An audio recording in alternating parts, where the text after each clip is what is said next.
Assalamualaikum warahmatullahi wabarakatuh. Kembali lagi di channel Bu Surgeyo dalam media pembelajaran sejarah Indonesia.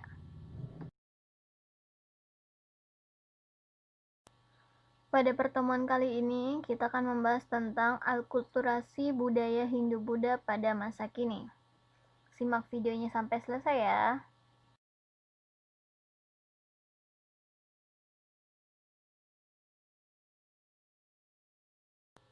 Bukti-bukti pengaruh Hindu-Buddha dalam masyarakat yang masih ada pada hingga kini.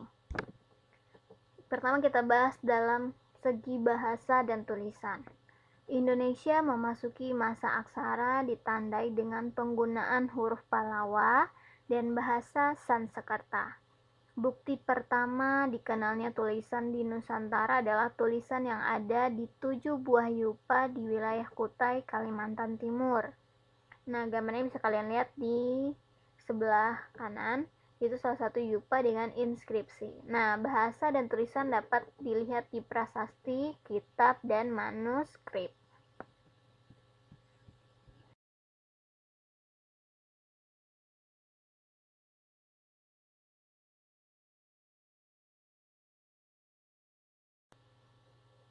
Kedua, ada dalam bidang politik dan sistem pemerintahan. Pengaruh kebudayaan Hindu-Buddha dalam kehidupan masyarakat Indonesia dalam bidang politik sebagai berikut. Pertama, ada munculnya sistem pemerintahan yang bersifat turun-temurun. Sejak masuknya pengaruh Hindu-Buddha, pemimpin bukan lagi seorang kepala suku, melainkan raja yang memerintah secara bergantian secara turun-temurun. Kemudian munculnya feodalisme. Nah, pemilihan raja melalui sistem dinasti telah memunculkan yang namanya feodalisme dalam masyarakat Indonesia saat itu. Keluarga raja merupakan kelompok yang memiliki hak istimewa dalam berbagai bidang kehidupan.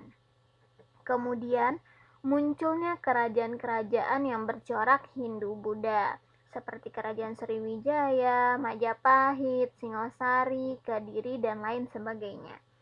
Kemudian adanya konsep Dewa Raja. Dari konsep ini, Indonesia mulai mengenal yang namanya sistem pemerintahan kerajaan.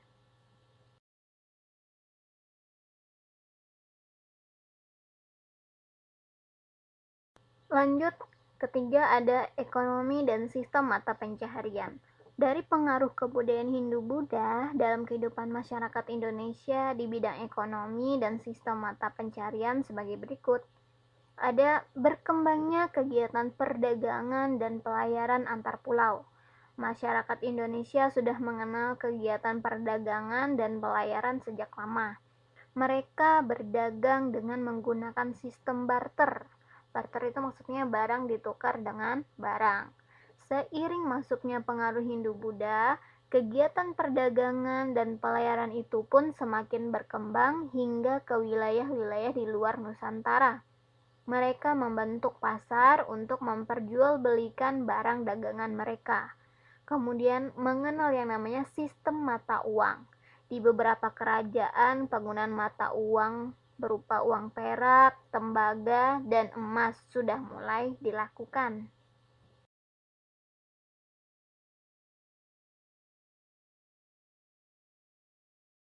Yang keempat, ada agama dan sosial budaya. Pengaruh kebudayaan Hindu-Buddha dalam kehidupan masyarakat Indonesia di bidang agama sebagai berikut. Masyarakat Indonesia mengenal agama Hindu dan Buddha. Sebelum pengaruh Hindu dan Buddha masuk, masyarakat Indonesia menganut yang namanya sistem animisme dan dinamisme. Sejak agama Hindu dan Buddha masuk, masyarakat Indonesia saat itu banyak yang menganut agama Hindu dan Buddha. Ada juga sinkretisme yang terjadi antara kebudayaan pendatang dan kebudayaan asli, seperti munculnya agama Buddha Tantrayana. Kemudian berdirinya pusat pendidikan agama. Pendidikan berkembang dengan berdirinya pusat pendidikan agama di Indonesia, seperti halnya di Kerajaan Sriwijaya yang menjadi pusat pendidikan agama Buddha. Pertukaran pelajar untuk mendalami agama Buddha pun dilakukan antara Kerajaan Nalanda dan Kerajaan Sriwijaya. Begitu pula dengan pemberian beasiswa belajar bagi pelajar-pelajar Indonesia. Kemudian munculnya upacara-upacara keagamaan. Masuknya pengaruh Hindu-Buddha juga membawa pengaruh terhadap tradisi masyarakat Indonesia. Sebagai contoh, muncul upacara-upacara keagamaan dan upacara tradisi lainnya dalam kehidupan masyarakat, seperti ngaben dan galungan bagi umat Hindu serta waisa bagi umat Buddha.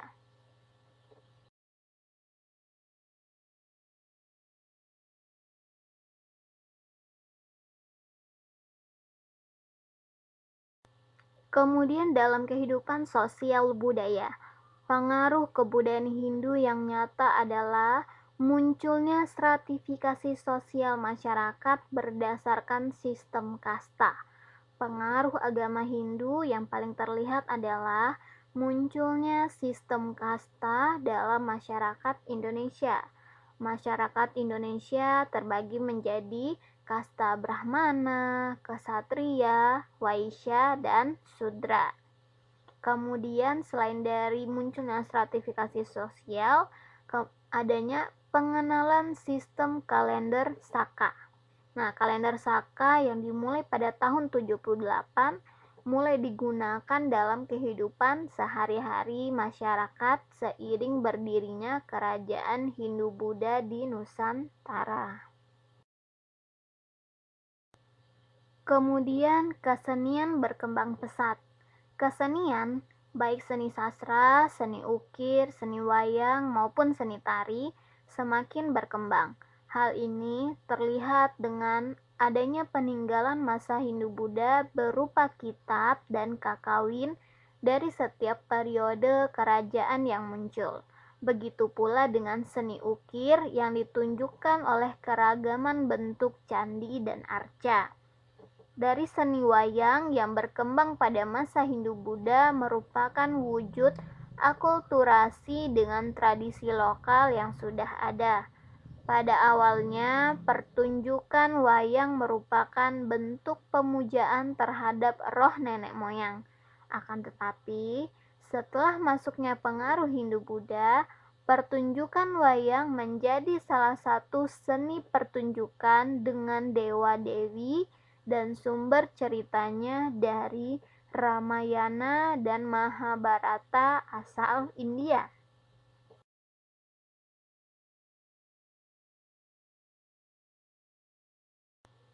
Lanjut, yang kelima ada seni bangunan, seni pahat, dan relief candi.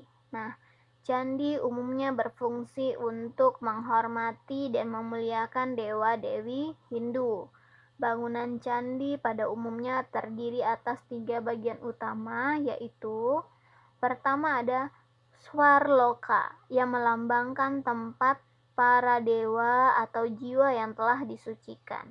Kemudian yang kedua ada Burloka, yaitu bagian bawah candi yang melambangkan kehidupan dunia fana. Yang ketiga, Burvaloka adalah bagian candi yang melambangkan tahap pembersihan dan pemurnian jiwa.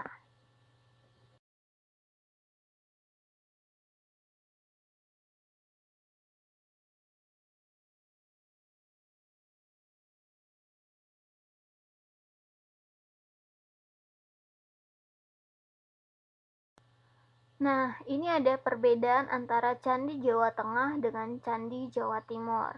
Candi Jawa Tengah, ciri-cirinya berbentuk tambun dengan hiasan kalamakara di atas gawang pintu masuk. Kemudian puncak candi berbentuk stupa. Kemudian bahan utamanya batu andesit dan umumnya menghadap ke arah timur. Sedangkan Candi Jawa Timur berbentuk ramping, kemudian puncak candi berbentuk kubus, dan di atas gawang pintu terdapat hiasan kala atau wujud kepala raksasa.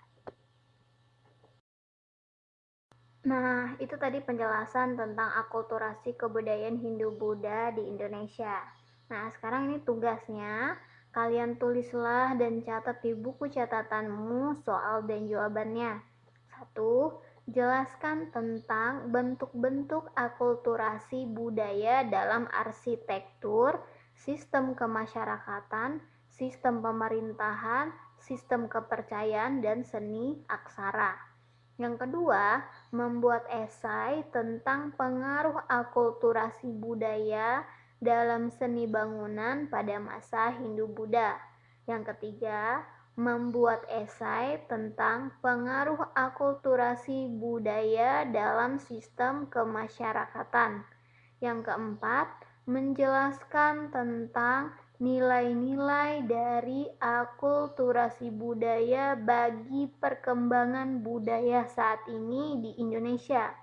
Yang kelima, menjelaskan tentang hikmah yang dapat diambil dari proses akulturasi budaya pada masa Hindu-Buddha bagi perkembangan budaya saat ini.